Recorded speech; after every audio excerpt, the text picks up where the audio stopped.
கிறிஸ்துவுக்குள் மிகவும் பிரியமானவர்களே, உண்மை, நேர்மை போன்ற பண்புகள் இந்த காலத்திலே மிகவும் மலிவாக மாறிவிட்டது. எபிரேயர் 3ஆம் அதிகாரம் 2ஆம் வசனம் பின்வருமாறு கூறுகிறது: மோசே தேவனுடைய வீட்டில் எங்கும் உண்மையுள்ளவனாய் இருந்தது போல இவரும் தம்மை ஏற்படுத்தினவருக்கு உண்மையுள்ளவராய் இருக்கிறார். 3ஆம் அதிகாரம் 1 முதல் 6 வசனங்களிலே எவ்வாறு இயேசு கிறிஸ்துவானவர் மோசேயிலும் மேன்மையானவர் என்பதை எபிரேயருக்கு எழுதின ஆக்கியோன் நமக்கு விளக்கி வருகிறார். மோசேயை யூதர்கள் மிகவும் உன்னதமான ஒரு மனிதனாக பார்த்தார்கள். மோசேய்க்கும் இயேசு கிறிஸ்துவுக்கும் உள்ள வித்தியாசத்தை குறித்து எடுத்துரைப்பதற்கு முன்பதாக மோசேக்கும் இயேசு கிறிஸ்துவுக்கும் பொதுவாக காணப்பட்ட ஒரு பண்பினை எபிரேயருக்கு எழுதின ஆக்கியோன் விளக்குகிறார். மோசே தேவனுடைய வீட்டில் உண்மையாய் இருந்தது போல இயேசு கிறிஸ்துவும் எல்லாவற்றிலும் உண்மையாய் இருந்தார் என்று கூறப்பட்டுள்ளது. என்னாகமம் 12ஆம் அதிகாரத்தை நாம் வாசிப்போமே என்றால், மீரியம், ஆரோன், மோசேயின் சகோதரியாகிய மீரியமும் அவனது உறவினரான ஆரோனும் தேவன் மோசேயின் மூலமாக மட்டும்தான் பேசுவாரா? அவ்வளவு விசேஷித்தமானவனா மோசே?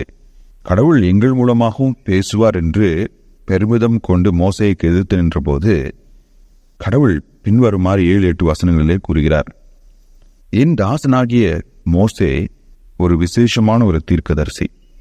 நான் பிற தீர்க்கதரிசிகளோடு பேசுவது போல் அவனிடம் பேசுவதில்லை. நான் அவனோடு முகமுகமாய் பேசுவேன். I will speak to him face to face. அங்கே முகமுகமாய் பேசுவேன் என்று சொல்லும்போது வேதத்திலே கடவுளை ஒருவனும் ஒரு காலமும் கண்டதில்லை என்று கூறுகிறது. மோசேயும் கூட கடவுள் தன்னுடைய முகத்தை காண்பிக்கும்படி விண்ணப்பித்த போது கடவுள், நீ என்னை முழு மகிமையிலே கண்டால் மரித்து விடுவாய், எனவே நீ கண்டு பிழைக்கும்படியாக உனக்கு நான் என்னை வெளிப்படுத்துகிறேன் என்று மோசேக்கு தன்னை வெளிப்படுத்தினார். அதை வேதம் கடவுளுடைய பின் பக்கத்தை அவன் பார்த்தான் என்று கூறுகிறது. இங்கே முகமுகமாய் நான் அவனோடு பேசுவேன் என்று சொல்லும்போது மனிதர்கள் ஒருவர் முகத்தை ஒருவர் பார்த்து பேசுவது போலல்ல, மோசேயின் இடத்திலே கடவுள் எந்த ஒரு காரியத்தையும் மறைத்து வைக்காமல் அவனோடு கூட சகலத்தையும் அவர் வெளிப்படுத்துவார் என்பதுதான் அதன் பொருள். யாத்ராகமம் 40ஆம் அதிகாரம் 16ஆம் வசனத்திலே கடவுள் ஆசரிப்பு கூடாரத்தை கட்டும் பொறுப்பினை மோசே கொடுத்த போது பரிசுத்த வேதாகமம் சொல்கிறது, அவன் கர்த்தர் தனக்கு கட்டளையிட்ட எல்லாவற்றையும் செய்து முடித்தான். He did everything that the Lord has commanded him. இந்த மோசே கடவுளுடைய வீட்டிலே மிகவும் உன்னதமான உண்மையுள்ள ஊழியக்காரனாய் இருந்தான். இருப்பினும் கூட என்னாகமம் 20ஆம் அதிகாரம் 12ஆம் வசனத்திலே நாம் வாசிக்கின்றோம், மோசே கர்த்தருக்கு கீழ்ப்படியாமல் போனான்.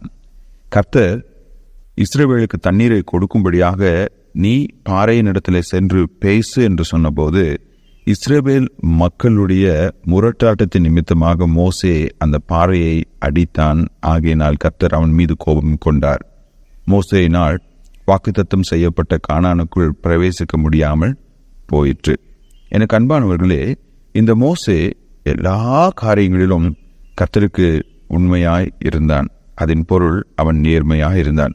ஒரே ஒரு காரியத்தில் கடவுளுக்கு கீழ்ப்படியாமல் போனதை தவிர மற்ற எல்லா காரியத்திலும் கடவுளுக்கு உண்மையுள்ளவனாய் இருந்தான். ஆனால் இயேசு கிறிஸ்துவோ மோசேயை காட்டிலும் உன்னதர். அவர் எந்த ஒரு சிறிய காரியத்திலும் கூட பிதாவின் சித்தத்திற்கு மாறாக செயல்படவில்லை. இதிலிருந்து நாம் கற்றுக்கொள்கின்ற 3 முக்கியமான பாடங்கள். முதலாவது, கர்த்தருடைய கண்களிலே நாம் நேர்மையுள்ளவர்களாய் உண்மை உள்ளவர்களாய் காணப்பட வேண்டும். மனுஷர் நம்மை குறித்து என்ன சொல்றாங்கிறது முக்கியம் அல்ல. கடவுள் நம்மை பார்க்கும் பொழுது உண்மையுள்ள ஊழியக்காரன், ஊழியக்காரி, என் மகன், மகள் என்று சொல்வாரா. இரண்டாவது, தேவன் நம்முடைய நேர்மையை கவனித்துக் கொண்டிருக்கிறார். மனிதர்கள் அதை உதாசீனப்படுத்தலாம், ஆனால் தேவன் நாம் அவருக்கு உண்மையாய் இருப்பதை கவனித்துக் கொண்டிருக்கிறார். இதோ அவனுடைய கிரியைக்கு தக்கதாய் பலனளிக்கும்படியாக நான் சீக்கிரமாய் வருகிறேன் என்று வெளிப்படுத்தின விசேஷத்திலே கர்த்தர் சொல்லியிருப்பது, நாம் அவருக்கு முன்பாக உண்மையுள்ளவர்களாய் இருப்பது வீணாக போவதில்லை. அவர் நிச்சயமாக நமக்கு பலனளிப்பார். மூன்றாவதாக, ஒரு சிறிய கீழ்ப்படியாமை பெரிய ஆவிக்குரிய ஆசீர்வாதங்களை இழக்க வழிநடத்தக்கூடும். மோசே எல்லாவற்றிலும் உண்மையுள்ளவனாய் இருந்து ஒரு சிறிய காரியத்திலே கர்த்தருக்கு கீழ்ப்படியாமல் போனபடினாலே அவனால் அந்த வாக்குத்தத்தம் பண்ணப்பட்ட கானான் தேசத்திற்குள்ளாக நுழைய முடியவில்லை. எனக்கு அன்பானவர்களே, உண்மையுள்ள தேவன் நம்முடைய வாழ்க்கையிலே நாம் அவருக்கு உண்மை உள்ளவர்களாய் எல்லா காரியத்திலும் அவருக்கு கீழ்ப்படிய வேண்டும் என்று விரும்புகிறார். நம்முடைய ஆண்டவராகிய இயேசு கிறிஸ்துவே நமக்கு முன்மாதிரியாக இருக்கிறார். அவரை பின்பற்றி செல்ல தேவன் தாமே நமக்கு கிருபை அளிப்பாராக. ஆமென்.